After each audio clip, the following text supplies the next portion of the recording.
Story time on how I became a travel agent. Hi, I'm Corey and I own Fork and Fly, my own travel agency since 2016. Wow. When I was young, about 4, my mother took me on my first trip out the country, which was to Aruba. Ever since then, I fell in love with Aruba. Aruba has my heart. And speaking of my mother, she's always loved traveling since she was younger. So she started me off traveling early, and then she started a travel business herself more than 20 years ago. I would see her, how she works, help her book her trips, her groups, whatever. Came to a point where so much involved in it, she was like, hey, you should start your own travel agency. And I was like, at the time, I wasn't really doing anything. I was like in between and trying to figure myself out. I was like, you know what? I think you're right. I'm going to start my own travel agency. And that's when I started my baby Fork and Fly. Since then, I've had a couple of girl group trips where we went to Vegas, we went to Mexico.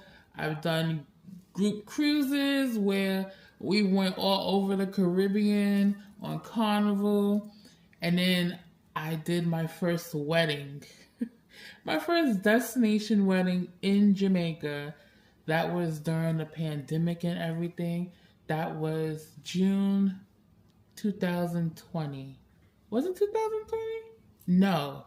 June 2021 is when, because it was supposed to be 2020, but we had delayed it to 2021. And that one was for the records. Ever since that destination wedding, I've had a number of destination weddings. So from individual bookings to cruises to group cruises where people celebrated birthdays, engagements, anniversaries, all that, to honeymoons and destination weddings. I have done it all. So that's technically the short version of how I got started with my travel agency, Fork and Fly.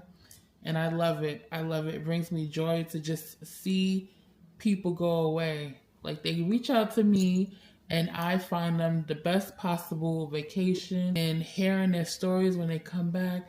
Thank you, Corey. Thank you, Corey. That just makes me want to go more. And that's why I love the travel business, because you learn by traveling. I hope this answers your question, because I could go on and on about how I became a travel agent and owning my own travel agency.